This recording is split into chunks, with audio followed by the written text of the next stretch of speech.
Hello दोस्तों, कैसे हो आप सब। एक बार फिर से आपका स्वागत है मेरा दूरदर्शन मेरा विद्यालय में।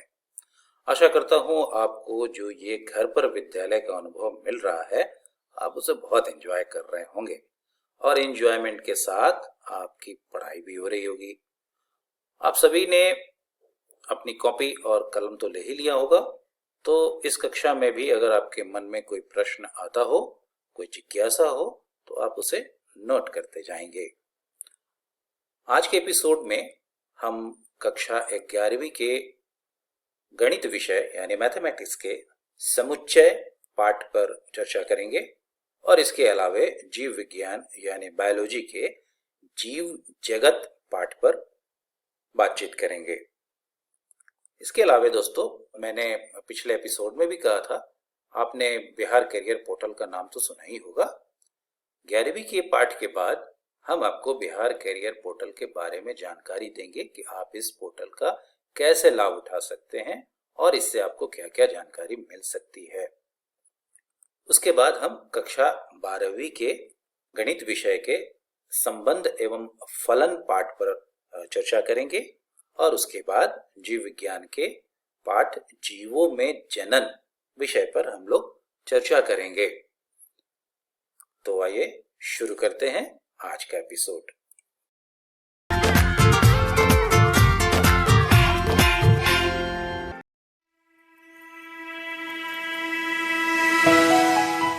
हेलो दोस्तों, आपका इस वीडियो में स्वागत है।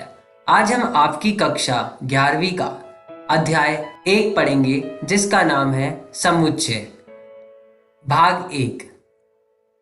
आज हम इस वीडियो में पढ़ेंगे समुच्चय का परिचय और सारणीबद्ध विधि और समुच्चय निर्माण रूप क्या होते हैं। आइए जानते हैं समुच्चय क्या होते हैं। समुच्चय वस्तुओं के सुपरिभाषित संग्रह को हम समुच्चय कहते हैं।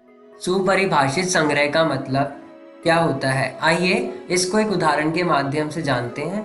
भारत की नदियों का संग्रह है। अगर मैं किसी बच्चे से ये पूछूं कि हमारे देश में कितनी नदियां बहती हैं, तो उसका एक पर्टिकुलर आंसर आएगा और यही प्रश्न अगर मैं दूसरे बच्चे से पूछूं तो उसका भी सेम आंसर होगा। अगर मैं उन बच्चों से ये पूछूं कि तुम्हारे घर के आसपास कौन कौन सी नदियां बहती हैं और दूसरे बच्चे से पूछूं कि तुम्हारे घर के आसपास कौन कौन सी नदियां बहती हैं, क्या पता दोनों का आंसर अलग हो। तो ये एक सुपरिभाषित संग्रह को नहीं दर्शा रहे। लेकिन अगर जब मैंने उनसे ये पूछा कि भारत के अंदर कितनी नदियां बहती हैं, तो ये एक सुपरिभाषित संग्रह को दर्शा रहे हैं, क्योंकि दोनों ही बच्चों का जो जवाब है वो क्या आ रहा है, एक सुपरिभाषित संग्रह के रूप में आ रहा है। आइए दूसरे एग्जाम्पल को समझते हैं। भारत की क्रिकेट टीम, अगर यही चीज मैं एक बच्चे से पूछूं कि हमारे भारत के अंदर कितने प्लेयर्स हैं और यही प्रश्न दूसरे बच्चे से पूछूं कि हमारी भारत क्रिकेट टीम के अंदर कितने प्लेयर्स हैं, तो दोनों का जवाब जो आएगा वो बराबर आएगा। तो ये एक सुपरिभाषित संग्रह को दर्शा रहे हैं। अगर दूसरी जगह मैं इनसे ये पूछूं कि आपके फेवरेट प्लेयर्स कौन से हैं, या दूसरे बच्चे से पूछूं कि आपके फेवरेट प्लेयर्स कौन से हैं, तो दोनों का आंसर क्या पता अलग आए। तो ये सुपरिभाषित संग्रह को नहीं दर्शा रहा है। तीसरा, अंग्रेजी वर्णमाला के स्वरों का संग्रह। अगर मैं किसी बच्चे से पूछूं कि कितने स्वर होते हैं अंग्रेजी वर्णमाला में, को उसका आंसर भी सेम आएगा और दूसरे वाले का भी आंसर सेम आएगा। तो ये भी क्या प्रकट कर रहे हैं, सुपरिभाषित संग्रह। समुच्चय को करते समय हमें किन किन बातों का ध्यान रखना है। समुच्चय को हम अंग्रेजी वर्णमाला के बड़े अक्षरों से दर्शाते हैं, जैसे Z, A और V। दूसरा, अवयव को हम अंग्रेजी वर्णमाला के छोटे अक्षरों से दर्शाते हैं। उदाहरण के माध्यम से जानते हैं। बड़े अक्षर से समुच्चय का पहला लेटर बड़े अक्षर से दर्शाएंगे और जो उनके अंदर के अवयव होंगे उनको छोटे अक्षरों से दर्शाएंगे। तो A is equals to, A हमारे पास क्या एक समुच्चय है और उसके अंदर के अवयव क्या है, हमारे छोटे अक्षर, जो कि क्या है A, B, C और D। आइए जानते हैं तीसरा, यदि छोटा a समुच्चय बड़े a का एक अवयव है तो हम कह सकते हैं कि छोटा a समुच्चय बड़े a में है, वाक्यांश उसका अवयव है, या फिर ये भी कह सकते हैं कि छोटा a समुच्चय बड़े a का सदस्य है, या फिर ये भी कह सकते हैं कि छोटा a समुच्चय a में है। को सूचित करने के लिए यूनानी प्रतीक एप्सिलॉन का प्रयोग किया जाता है। अतः हम इसे इस रूप में लिखते हैं, छोटा ए एप्सिलॉन बड़े ए का। हम इसको इस रूप में लिखते हैं। ठीक है दोस्तों। दूसरा, छोटा b अगर बड़े a के समुच्चय के अंदर नहीं है तो हम उसको ये लिखेंगे, छोटा b समुच्चय बड़े a में नहीं है या उसका सदस्य नहीं है। तो हम इस सिंबल का प्रयोग करेंगे। समुच्चय के लिए वस्तुएं, अवयव तथा सदस्य पर्यायवाची पद है। इन तीनों का मतलब एक ही है। उदाहरण, छोटा a सदस्य है बड़े a का, तो हम इसको सदस्य भी कह सकते हैं, अवयव भी कह सकते हैं और उसको वस्तुएं भी कह सकते हैं। तो तीनों का जो मतलब है वो क्या है, बराबर है एक दूसरे के। ये तीनों वर्ड क्या है, पर्यायवाची है। समुच्चय के सदस्य कौन कौन है, आइए जानते हैं समुच्चय के सदस्य कैसे निकालते हैं। यदि ए समुच्चय है हमारे पास तो ये पूछता है क्या 1, 5, 7, 8 अथवा 9 ये उस समुच्चय के सदस्य हैं या नहीं। आइए जानते हैं ए समुच्चय के अंदर कौन कौन से अवयव हैं। 2, 4, 6, 8, 10 और 12। हमें देखना है क्या 1, 5, 7, 8 अथवा 9 समुच्चय ए के सदस्य है या नहीं। सबसे पहले हमने 1 को देखा, क्या 1 समुच्चय ए के अंदर है, क्या उसका सदस्य है। तो 1 समुच्चय ए के अंदर नहीं है, इसका मतलब 1 समुच्चय ए का सदस्य नहीं है।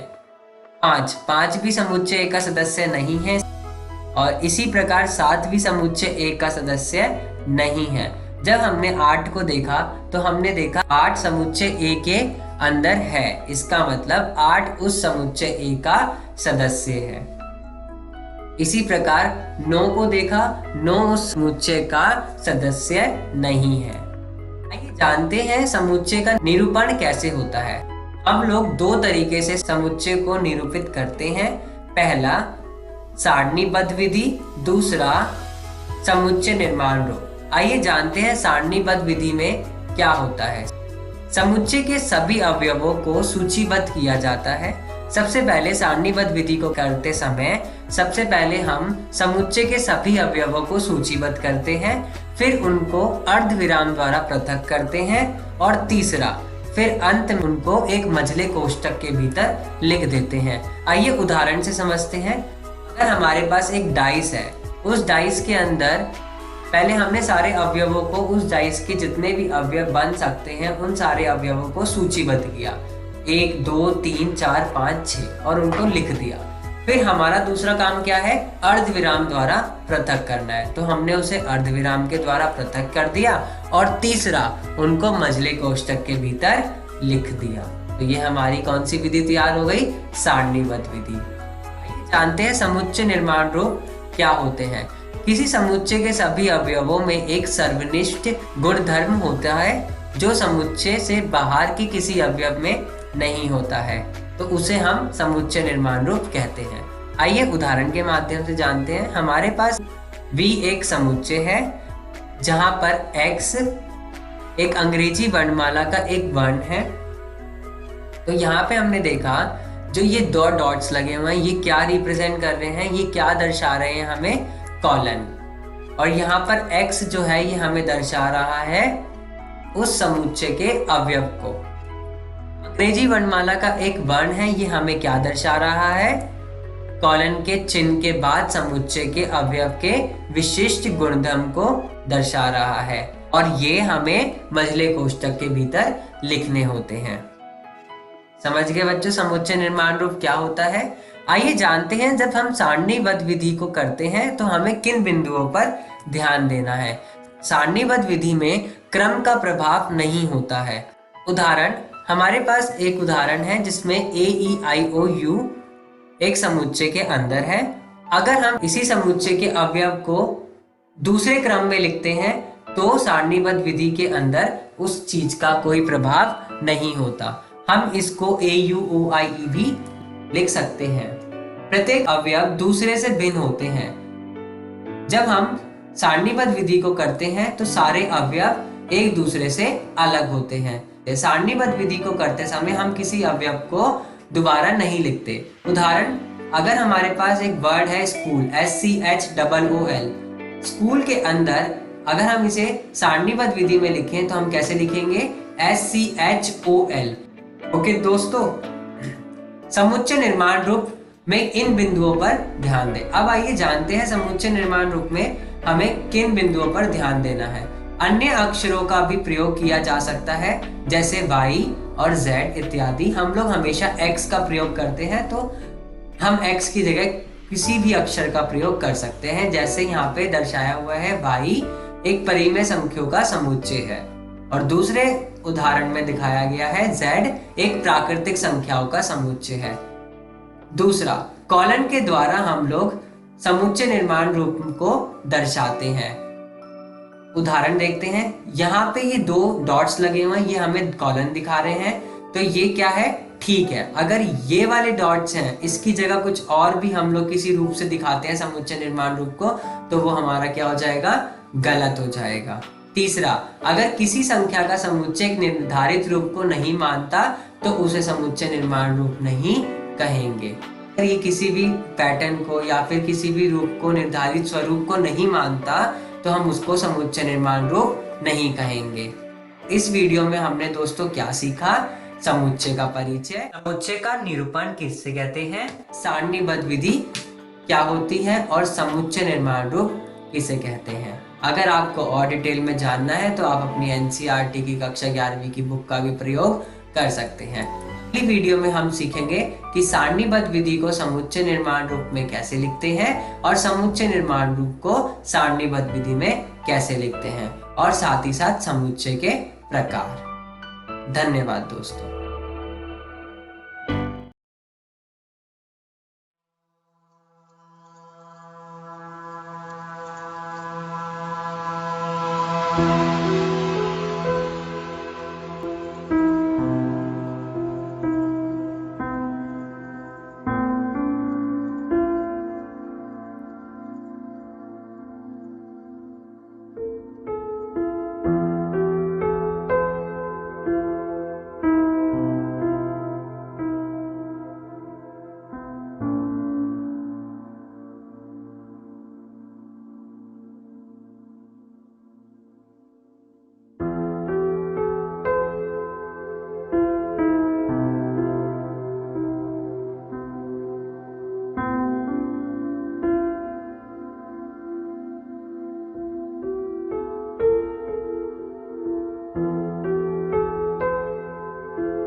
हेलो दोस्तों, जीव विज्ञान की इस वीडियो में आपका स्वागत है।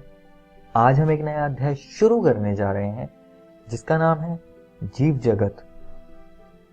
इस वीडियो में दोस्तों हम जीव जगत का परिचय, जीवन की विशेषताएं, जैव विविधता और नाम पद्धति को समझेंगे। चलिए शुरू करते हैं। दोस्तों, सबसे पहले हम जीव जगत का परिचय समझेंगे।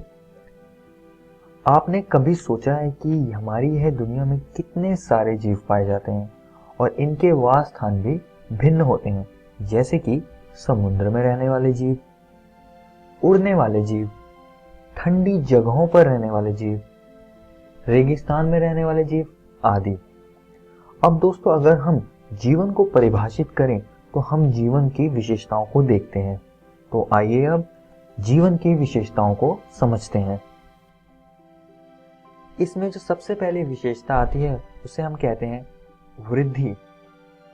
दोस्तों, सभी जीव जैसे कि यह पौधा वृद्धि करते हैं, ये अपने भार तथा संख्या को बढ़ाते हैं, जो कि जीवन की विशेषता है। अगली विशेषता है जनन। अब इसको समझते हैं। जरा यहां पर देखिए, जीवित जीव जनन कर अपनी संतति उत्पन्न करते हैं। यह एक कोशिकीय और बहुकोशिकीय दोनों प्रकार के जीवों में होता है, जैसा कि यहां पर मैंने आपको दिखाया हुआ है। अगली विशेषता है उपापचयन। अब दोस्तों, सारे के सारे जीव रसायनों से बने होते हैं। ये रसायन उपापचयीय प्रक्रियाओं से जैव अणुओं में बदलते हैं और जीवन को संभव कर पाते हैं।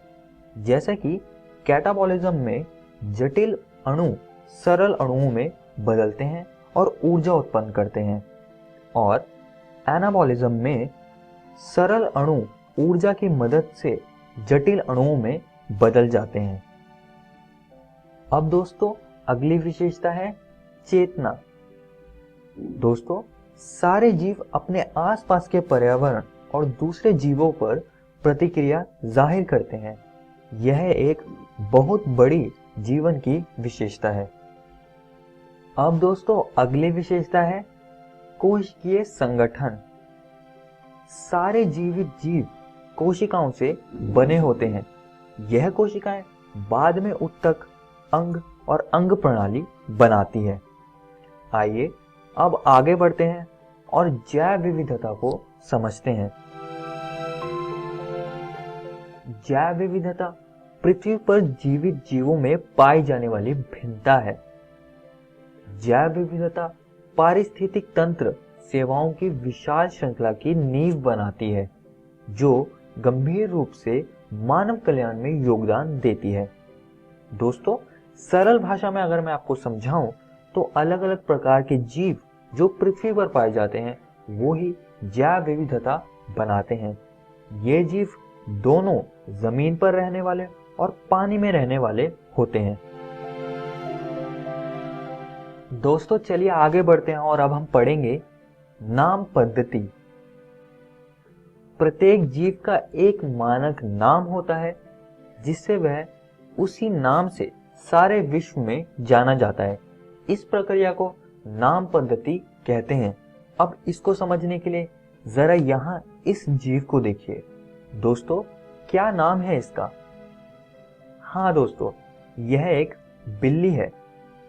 मगर दोस्तों अगर आप दूसरे देशों में जाएं तो इसको बिल्ली वहां थोड़ी ना बुलाते होंगे। जैसे कि अंग्रेजी बोलने वाले देशों जैसे कि अमेरिका में इसे कैट बोलते हैं। तो दोस्तों इसका मतलब है कि अलग अलग जगहों पर जीवों के नाम भी अलग अलग हो जाते हैं, वह बदलते रहते हैं। इसी कारण वैज्ञानिकों ने नाम पद्धति के बारे में सोचा ताकि पूरे विश्व में कोई एक इसका मानक नाम हो। जैसे कि बिल्ली का जो वैज्ञानिक नाम है वह है फेलिस कैटस। आइए अब इसको थोड़ा और समझते हैं।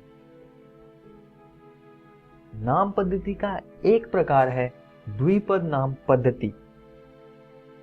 द्विपद नाम पद्धति में प्रत्येक नाम के दो घटक होते हैं, वंश नाम तथा जाति संकेत पद। इस प्रणाली को द्विपद नाम पद्धति कहते हैं। इसे कैरोलस लिनियस ने सुझाया था। बोटैनिकल नाम यानी कि पेड़ पौधों के नाम international code for botanical nomenclature ICBN के नियमों पर आधारित है, और जूलॉजिकल नाम जिसमें कि प्राणियों के नाम आते हैं international code for zoological nomenclature ICZN पर आधारित है। आइए दोस्तों अब आगे बढ़ते हैं और द्विपद नाम पद्धति के सार्वभौमिक नियमों को समझते हैं। यह नियम आप सभी दोस्तों को याद रखने हैं। आप चाहें तो मेरे साथ साथ इन्हें कॉपी पर लिख सकते हैं। जैविक नाम प्रायः लैटिन भाषा में होते हैं और तिरछे अक्षरों में लिखे जाते हैं। इनका उद्भव चाहे कहीं से भी हुआ हो, इन्हें लैटिनीकरण अथवा इन्हें लैटिन भाषा का व्युत्पन्न समझा जाता है। जैविक नाम में पहला शब्द वंश नाम होता है, जबकि दूसरा शब्द जाति संकेत पद होता है। जैविक नाम को जब हाथ से लिखते हैं तब दोनों शब्दों के अलग अलग रेखांकित अथवा छपाई में तिरछा लिखना चाहिए। यह रेखांकन उनके लैटिन उद्भव को दिखाता है। पहला अक्षर जो वंश नाम को बताता है वह बड़े अक्षर में होना चाहिए, जबकि जाति संकेत पद छोटे अक्षर में होना चाहिए। लेखक का नाम संक्षिप्त रूप में जैविक नाम के अंत में प्रकट होता है। दोस्तों यह सारे नियम आप सभी दोस्तों को याद रखने हैं। आइए इन नियमों को एक उदाहरण से समझते हैं। इस द्विपद नाम को देखिए, मैंगीफेरा इंडिका। यह आम के पौधे का वैज्ञानिक नाम है। जैसा कि आप देख सकते हैं, यह तिरछे अक्षरों में लिखा हुआ है। पहला वंश नाम है जो कि बड़े अक्षर से शुरू होता है, और दूसरा जाति संकेत पद है जो कि छोटे अक्षर आई से शुरू हो रहा है। और दोस्तों, हाथ से लिखते वक्त इन दोनों घटकों को रेखांकित करना जरूरी है। दोस्तों, इस वीडियो में हमने जीवन की अलग अलग विशेषताओं को समझा, हमने जैव विविधता के बारे में बात करी, और हमने नाम पद्धति को भी जाना, जिसमें कि हमने वैज्ञानिक नाम कैसे लिखते हैं और उसके सार्वभौमिक नियम क्या है, उन पर हमने चर्चा करी। दोस्तों, आज हमने आपके एनसीईआरटी किताब के ये 3 टॉपिक्स को कवर कर लिया है। आप इनको जरूर घर से पढ़कर आइएगा, किताब से पढ़कर आइएगा। और अगली वीडियो में हम सिस्टमैटिक्स, वर्गीकी संवर्ग और वर्गीकी सहायता साधन के बारे में बात करेंगे। धन्यवाद।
यार राघव, हम लोग 10वीं क्लास में आ गए हैं और अब तक ये समझ में नहीं आ रहा है कि आगे चलकर हम अपने जीवन में क्या करें, कौन सा करियर चुने।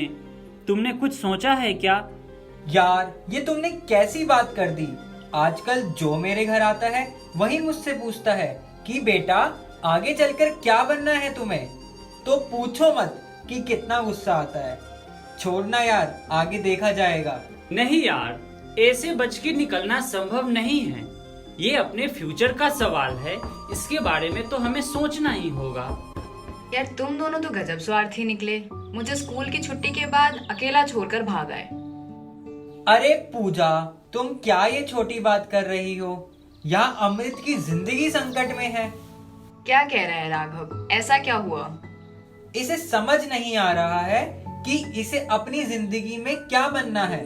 इसमें मजाक वाली कोई बात नहीं है। ये सच में एक गंभीर सवाल है। मेरे अंदर भी बहुत हलचल थी, मगर मुझे अब पता है कि आगे चलकर मुझे क्या बनना है। मैं तो बड़ी होकर डॉक्टर बनूंगी। तुम इस निष्कर्ष पे कैसी पहुंची? क्या तुम्हारे परिवार ने इसके बारे में मदद की? नहीं बुद्धू, तूने स्कूल में नोटिस नहीं पढ़ा? यूनिसेफ की मदद से बिहार सरकार ने हम सब लोगों की इस दुविधा को मिटाने के लिए करियर पोर्टल की शुरुआत की है। क्या खूबसूरत वेबसाइट है वो, और पता है उसमें हजारों ऑप्शन दिए गए हैं और हम उनमें से अपनी रुचि के अनुसार करियर चुन सकते हैं। यार, ये कब नोटिस आया? मुझे तो पता ही नहीं चला। अब मैं क्या करूं? अरे तो इतनी सी बात का टेंशन क्यों लेता है? अभी देर नहीं हुई है। तुझे अपना रजिस्ट्रेशन नंबर तो याद है? बस अगर वो याद है तो अपना मोबाइल उठा और https और biharcareerportal.com पर जा और अपना रजिस्ट्रेशन नंबर और पासवर्ड में 123456 डालकर तू भी चुन ले कि आगे चलकर तू क्या बनना चाहता है। इस पोर्टल से हमें ये भी मदद मिलेगी कि हम अपने चुने हुए लक्ष्य को हासिल कैसे कर सकते हैं। यार अमृत, दौड़ कर चल। अब तो मुझे भी ये इस्तेमाल करना है ताकि मैं सबको बता सकूं कि आगे चलकर मुझे क्या बनना है। अरे पूरी बात तो सुन ले। लोगों को सिर्फ ये बताने से कि बनना क्या है बात नहीं बनेगी। उस लक्ष्य तक कैसे पहुंचा जाए ये भी जानना तो जरूरी है। इस करियर पोर्टल में कॉलेजों की जानकारी है और कौन सी स्कॉलरशिप है और किस तरीके से प्रवेश परीक्षा देकर हम इन्हें प्राप्त कर सकते हैं, इन सब की भी जानकारी है। इसीलिए जल्दबाजी में कुछ भी मत चुन लेना, हमें इसे धैर्य से देखना होगा और समझना होगा। पूजा, खत्म हुआ क्या तेरा बोलना? मुझे अभी जाकर देखना है। भाई राघव दौड़ लगा और जल्दी घर चल। थैंक यू पूजा, मैं तो आगे चलकर वकील बनूंगा और सबकी मदद करूंगा। अब मेरा भी तो सुन, मैं साइंटिस्ट बनूंगा और आगे चलकर इसरो में नौकरी करके मंगलयान जैसी चीजें बनाऊंगा। शाबाश। यार, मैं तो करियर पोर्टल की मदद से जो सोचा था वो पढ़ाई कर रहा हूँ और सबसे अच्छी बात है कि स्कॉलरशिप की वजह से मुझे इतने अच्छे कॉलेज में पढ़ने का मौका मिलेगा और अब मुझे साइंटिस्ट बनने से कोई नहीं रोक सकता। बिल्कुल सही बोल रहा है। ये करियर पोर्टल ने हमारी बहुत मदद की है। मैंने भी लॉ में एडमिशन ले लिया है वकील बनने के लिए। वो छोड़ो, मेरी तो अलग ही कहानी है। मैंने सोचा था कि आगे चलकर डॉक्टर बनूंगी, इसीलिए बायोलॉजी की पढ़ाई की। फिर करियर पोर्टल पर मैंने एक बायोग्राफी पढ़ी और पता चला कि बायोकेमिस्ट्री में अच्छी अपॉर्चुनिटीज हैं और इनकम भी अच्छी है। मैंने सोचा कि बायोलॉजी पढ़ने के बाद मैं भी बायोकेमिस्ट्री चुन सकती हूँ और डॉक्टर बनने के लिए टाइम और पैसा दोनों ज्यादा लगेगा, तो अब मैं बायोकेमिस्ट्री की पढ़ाई कर रही हूँ। Thanks to UNICEF career portal. आओ हम तुम मिलकर अभी करें सुरक्षा हम सब की, हाथों को करें सैनिटाइज, 2 गज हो दूरी है सबसे जरूरी, पहनो मास्क जब भी बाहर जाएं, फोन पे ही पूछे सबका हाल चाल, घर से ना निकले कोशिश करें, घर से ना निकले कोशिश करें, ना छुए चेहरे को हाथों से। आओ हम तुम मिलकर अभी करें सुरक्षा हम सब की, आओ हम तुम मिलकर अभी करें सुरक्षा हम सब की।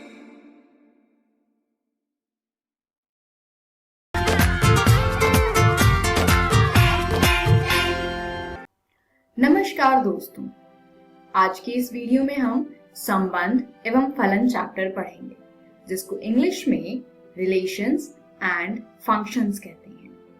संबंध को इंग्लिश में रिलेशन कहते हैं तथा फलन को इंग्लिश में फंक्शंस कहते हैं। तो चलिए देखते हैं संबंध एवं फलन की पार्ट 1 में हम क्या पढ़ेंगे। भूमिका तथा संबंधों के प्रकार। आप लोगों ने 11वीं कक्षा में संबंध, फलन, प्रांत यानी कि डोमेन, सहप्रांत यानी कोडोमेन तथा परिसर आदि के बारे में पढ़ा होगा। इसमें हम पढ़ेंगे संबंधों के प्रकार। पहला देखते हैं रिक्त संबंध। तो चलिए जानते हैं रिक्त संबंध क्या होता है। समुच्चय ए पर परिभाषित संबंध R एक रिक्त संबंध कहलाता है यदि A का कोई भी अवयव A के किसी भी अवयव से संबंधित नहीं है, अर्थात R बराबर में फाई है जो कि A क्रॉस A का एक सबसेट है, यानी उपसमुच्चय। अगली परिभाषा देखते हैं। सार्वत्रिक संबंध। समुच्चय A पर परिभाषित संबंध R एक सार्वत्रिक संबंध कहलाता है यदि A का प्रत्येक अवयव A के सभी अवयवों से संबंधित है, अर्थात R बराबर है A क्रॉस A के। एक उदाहरण देखते हैं। मान लीजिए कि A किसी बालकों के स्कूल के सभी विद्यार्थियों का समुच्चय है तब R बराबर A, B, जहां A B की बहन है द्वारा प्रदत्त संबंध एक रिक्त संबंध है। तो देखिए यहाँ पर स्कूल बालकों का है, यानी यहाँ पर लड़कियां नहीं हैं, और अगर यहाँ पर लड़कियां नहीं हैं तो A B की बहन है, ये पॉसिबिलिटी नहीं हो सकता है। यानी अगर हम बात करें कि एक स्कूल में सिर्फ लड़के ही पढ़ते हैं तो उस स्कूल के किसी दो विद्यार्थियों में ऐसा संबंध पॉसिबल नहीं है कि वो दोनों एक दूसरे के भाई बहन हैं, तो ये रिक्त संबंध कहलाएगा। चलिए अगला उदाहरण देखते हैं। R' बराबर है A, B, जहां पर A तथा B की ऊंचाइयों का अंतर 3 मीटर से कम है। द्वारा प्रदत्त संबंध एक सार्वत्रिक संबंध है। तो आप लोग जानते हैं 3 मीटर लंबाई कितनी होती है। हमें ये बताना है कि A तथा B दो ऐसे विद्यार्थी हैं जिनकी ऊंचाइयों का बीच का अंतर 3 मीटर से कम है। तो ये ऑब्वियस सी बात है कि सभी विद्यार्थियों के बीच का अंतर 3 मीटर से कम ही होगा। 3 मीटर से अधिक किसी भी दो व्यक्तियों की ऊंचाइयों का अंतर नहीं हो सकता है। तो इस प्रकार के संबंध को हम सार्वत्रिक संबंध कहते हैं। अब समुच्चय A पर परिभाषित संबंध R स्वतुल्य यानी कि रिफ्लेक्सिव कहलाता है यदि प्रत्येक small a belongs to capital A, यानी कि हर एक छोटा a बड़े A के समुच्चय में है के लिए A, R में बिलोंग करेगा। इसको हम एग्जाम्पल से अच्छे से समझेंगे। फिलहाल आप इसको अपनी नोटबुक में नोट कर लीजिए। दूसरा परिभाषा है सममित यानी कि सिमेट्रिक। सममित कहलाएगा यदि समस्त A1, A2 belongs to capital A के लिए A1, A2 belongs to R से A2, A1 belongs to R प्राप्त होता है। यानी अगर दो कोई एलिमेंट समुच्चय A में है तो A1, A2 R में अगर है तो A2, A1 भी R में होगा। इसको भी हम एक उदाहरण से समझेंगे। थर्ड, संक्रामक यानी ट्रांजिटिव। संक्रामक कहलाएगा यदि समस्त A1, A2, A3 belongs to A के लिए A1, A2 belongs to R तथा A2, A3 belongs to R से A1, A3 belongs to R प्राप्त हो। यानी कोई भी तीन एलिमेंट अगर कैपिटल A यानी कि समुच्चय A में है तथा A1 का संबंध A2 से है तथा A2 का संबंध A3 से है तो A1 का संबंध A3 से हो तो हम इसको संक्रामक कहेंगे। A पर परिभाषित संबंध R एक तुल्यता संबंध कहलाता है यदि वह स्वतुल्य हो, सममित हो तथा संक्रामक हो। यानी जो ये तीन कंडीशंस हैं, ये तीनों अगर हैं तो हम ऐसे संबंध को तुल्यता संबंध कहते हैं। चलिए उदाहरण देखते हैं। मान लीजिए कि T किसी समतल में स्थित समस्त त्रिभुजों का एक समुच्चय है। समुच्चय T में R बराबर T1, T2 इस प्रकार से परिभाषित है कि T1 T2 के सर्वांग सम है। ये एक ऐसा संबंध है। सिद्ध कीजिए कि R एक तुल्यता संबंध है। तो चलिए एक एक करके तीनों को चेक करते हैं हम। प्रत्येक त्रिभुज स्वयं के सर्वांग सम होता है। माना कि T1 T में बिलोंग करता है, यानी कि T1 एक त्रिभुज है जो कि समुच्चय T में है। मान लेते हैं T1 त्रिभुज ABC है ताकि आपको अच्छे से समझ में आए। तो आप जानते हैं कि ये ऑब्वियस है कि त्रिभुज ABC अपने आप के सर्वांग सम होगा, यानी त्रिभुज ABC सर्वांग सम होगा त्रिभुज ABC के। अर्थात हमें प्राप्त होता है T1 सर्वांग सम है T1 के। यानी अगर ये दोनों आपस में सर्वांग है तो ये इस संबंध को सेटिस्फाई करते हैं, यानी T1, T1 बिलोंग करता है R में। तो संबंध R स्वतुल्य है। चलिए अब चेक करते हैं क्या ये सम्मित है। माना कि T1 और T2 दो ऐसे त्रिभुज हैं जो समुच्चय T में है। अब T1 T2 बिलोंग करता है R के, यानी T1 सर्वांग है T2 के। अगर T1 T2 के सर्वांग है तो ये ऑब्वियस सी बात है कि T2 भी T1 के सर्वांग होगा। और अगर T2 T1 के सर्वांग है अर्थात T2, T1 बिलोंग करता है R में, यानी संबंध R सम्मित है। तो यहां से हमने ये देखा कि हमें इस तरीके से सिद्ध करना है कि अगर T1 T2 के संबंधित है तो हम अगर ये सिद्ध कर पाए कि T2 भी T1 के संबंधित है तो ऐसे संबंध सम्मित कहलाते हैं। चलिए अगला देखते हैं। माना कि T1, T2, T3 ऐसे तीन त्रिभुज हैं जो समुच्चय T में बिलोंग करते हैं तथा T1, T2 बिलोंग करता है R में तथा T2, T3 बिलोंग करता है R में। इसका अर्थ क्या है? इसका अर्थ है कि T1 सर्वांग है T2 के तथा T2 सर्वांग है T3 के। तो क्या आप जानते हैं सर्वांग के रूल्स को अगर हम जाने तो अगर एक त्रिभुज T1 T2 के सर्वांग है और T2 T3 के सर्वांग है, इसका अर्थ है कि T1 T2 के सर्वांग है तथा T2 T3 के सर्वांग है। यानी इससे हमें प्राप्त होता है कि T1 T3 के सर्वांग है। और अगर T1 T3 के सर्वांग है तो संबंध के परिभाषा के हिसाब से T1, T3 बिलोंग करता है R में, यानी संबंध R संक्रामक है। अब क्योंकि संबंध R स्वतुल्य है, सम्मित है तथा संक्रामक है, इसीलिए यह एक तुल्यता संबंध है। तो इस वीडियो में हमने संबंधों के प्रकार पढ़ लिया है। अगली वीडियो में हम फलनों के बारे में पढ़ेंगे, यानी फलनों के प्रकार पढ़ेंगे। धन्यवाद।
हेलो दोस्तों, जीव विज्ञान की इस वीडियो में आपका स्वागत है।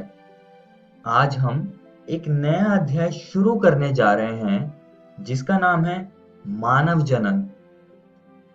इस वीडियो में हम इस अध्याय से संबंधित कुछ शब्दावली, पुरुष जनन तंत्र और स्त्री जनन तंत्र को समझेंगे।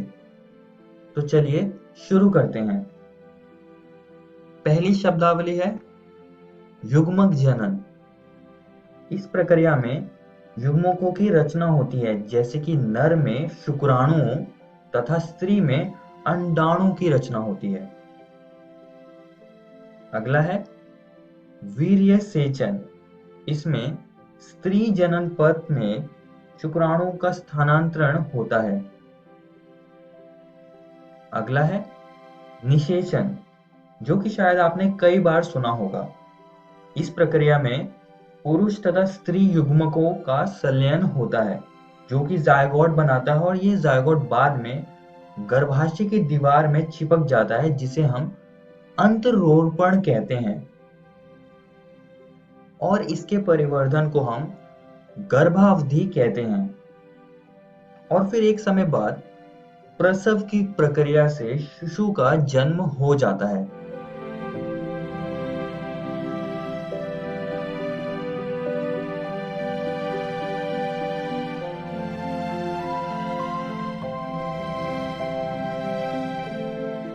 आइए अब पुरुष जनन तंत्र को समझते हैं। अब दोस्तों, पुरुष जनन तंत्र शरीर के श्रोणि क्षेत्र यानी कि पेल्विस रीजन में अवस्थित होता है। इसके अंतर्गत एक जोड़ा वृषण, सहायक नलिकाओं के साथ साथ एक जोड़ी ग्रंथियां तथा बाह्य जननेंद्रिय आते हैं।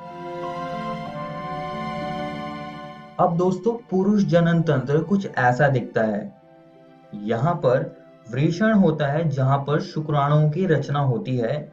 ये उदर गुहा के बाहर एक थैली में स्थित होते हैं जिसे वृषण कोश कहते हैं। ये वृषण शुक्रवाहक से जुड़ा होता है जो कि मूत्राशय से लूप बनाता हुआ स्खलनीय वाहिनी में खुलता है।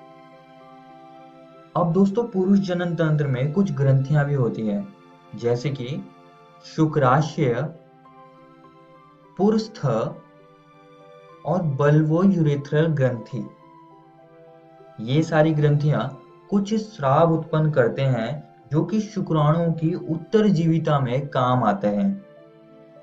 ये नर युग्मक शीशन में मूत्राशय की मदद से आते हैं। संभोग के दौरान ये शिशु मूल से निकल जाते हैं जो कि अग्र छद से ढका होता है। तो ये थे कुछ पुरुष जनन तंत्र के हिस्से। आइए अब वृषण तथा सहायक नलिकाओं को समझते हैं। दोस्तों, वृषण की संरचना कुछ ऐसी दिखती है और यह वृषण पुरुष के प्राथमिक लैंगिक अंग है। तो ये चीज आप सभी को याद रखनी है। और जैसा कि मैंने आप सभी को अभी बताया कि ये एक थैली में स्थित होते हैं जो कि उदर गुहा के बाहर होती है, जिसे हम वृषण कोश कहते हैं। अब इसका क्या कारण होगा, जरा सोचिए। हाँ, इसका कारण है कि शुक्राणु जनन के लिए शरीर के ताप से 2 से 2.5 डिग्री सेंटीग्रेड कम ताप की आवश्यकता होती है। अब जो सहायक नलिकाएं होती हैं वो वृषण में भी मौजूद होती हैं, तो अब हम उनको समझेंगे। प्रत्येक वृषण में लगभग 250 कक्ष होते हैं जिन्हें हम वृषण पालिका कहते हैं। इन वृषण पालिका में कुंडलित शुक्र जनक नलिकाएं होती हैं जहां पर शुक्र जनन होता है। अब शुक्र जनक नलिकाएं वृषण जालिका की मदद से शुक्र वाहिका में खुलती है और ये शुक्र वाहिका अधिवृषण में खुलती है जहां पर सारे शुक्राणु संचय होते हैं और स्खलन का इंतजार करते हैं और अंत में अधिवृषण शुक्र वाहक में खुलता है। आइए अब शुक्र जनक नलिकाओं को थोड़ा और अच्छे से समझते हैं, जिन्हें हम अंग्रेजी में सेमिनिफेरस ट्यूब्यूल्स भी कहते हैं। अब शुक्र जनन सर्टोली कोशिकाओं की सहायता से संभव हो पाता है क्योंकि ये विकासशील शुक्राणुओं को पोषकता प्रदान करती है। यहाँ पर लीडी कोशिकाएं होती है जो कि नर हार्मोन टेस्टोस्टेरोन को उत्पन्न करता है।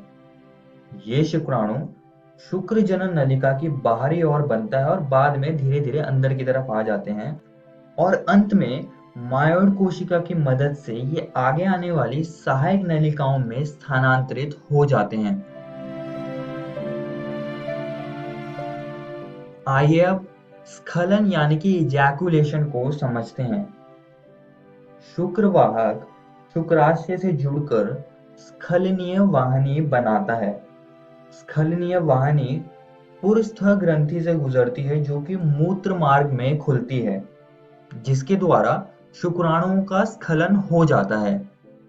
आइए अब आगे बढ़ते हैं और पुरुष जनन तंत्र की सहायक ग्रंथियों को समझते हैं।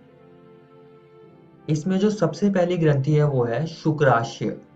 शुक्राशय चिपचिपा द्रव उत्पन्न करता है और इसमें फ्रक्टोज प्रोटीन होता है। दूसरी ग्रंथि है पुरस्थ, इसको हम प्रोस्टेट ग्रंथि भी कहते हैं। प्रोस्टेट के स्राव पतले दूधिया रंग के और क्षारीय होते हैं। वे शुक्राणु की गतिशीलता को बढ़ाने का कार्य करते हैं।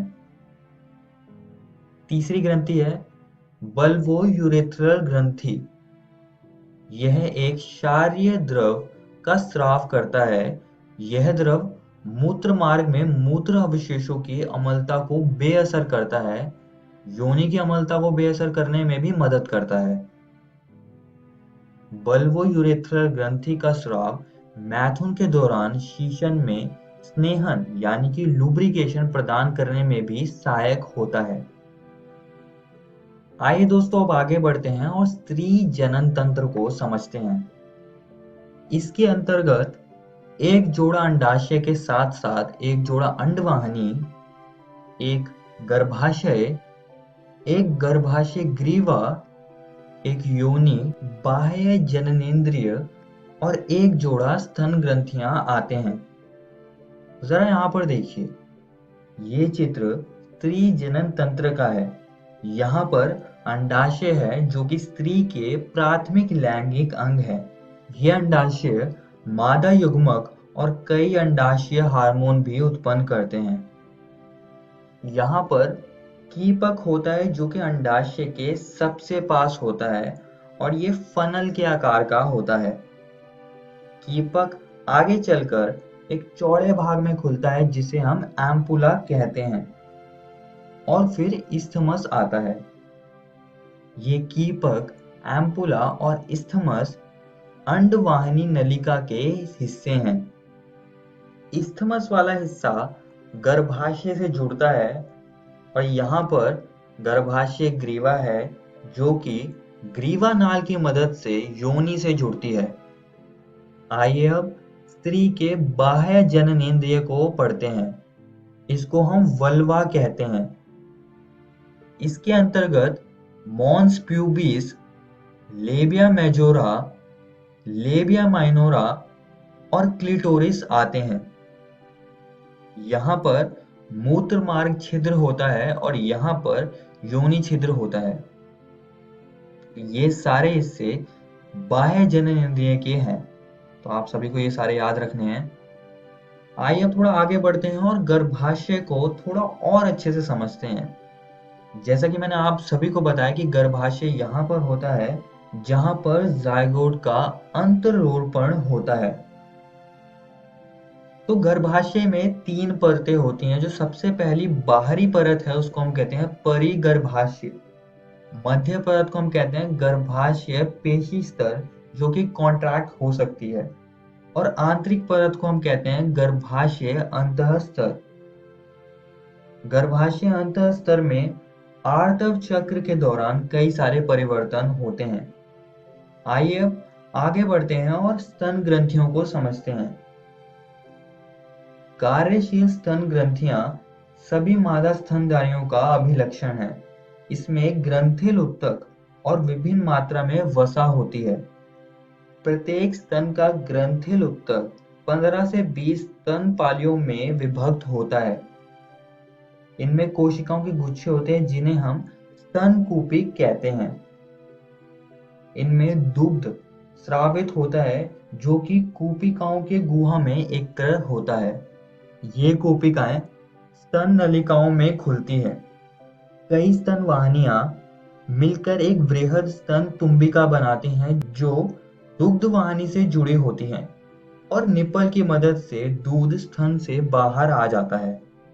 इसके आसपास के कुछ भाग हैं जैसे कि एरियोला, प्रशुका, प्रशुकाओं के बीच की पेशियां और पैक्टोरलिस मेजर। इस वीडियो में हमने पुरुष जनन तंत्र के बारे में पढ़ा और हमने स्त्री जनन तंत्र के बारे में भी चर्चा करी। और दोस्तों मैं आप सभी को एक और बात बताना चाहता हूँ कि आज हमने आपकी एनसीईआरटी किताब की ये 2 टॉपिक्स को खत्म कर लिया है। आप इनको जरूर घर से जाकर किताब से पढ़ना। अगली वीडियो में हम युग्मक जनन और युग्मकों की संरचना को समझेंगे। धन्यवाद।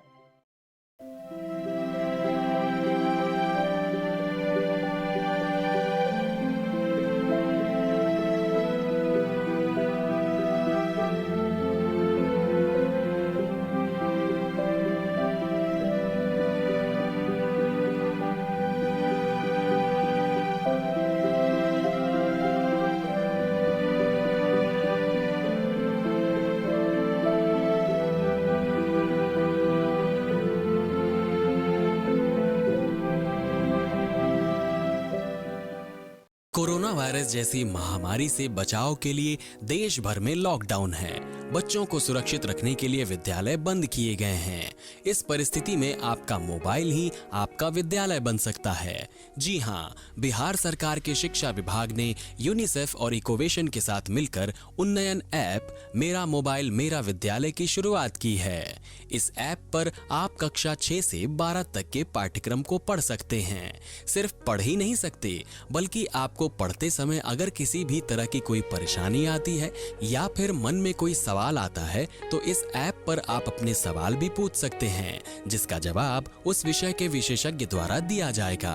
तो प्ले स्टोर से अभी डाउनलोड करें उन्नयन ऐप मेरा मोबाइल मेरा विद्यालय और अपने मोबाइल से ही अपने विद्यालय का अनुभव पाएं, वो भी बिल्कुल निशुल्क। घर पर रहें, सुरक्षित रहें, स्वस्थ रहें, पढ़ते रहें, आगे बढ़ते रहें, क्योंकि चाहे कोई भी स्थिति हो, शिक्षा हर बच्चे का अधिकार है।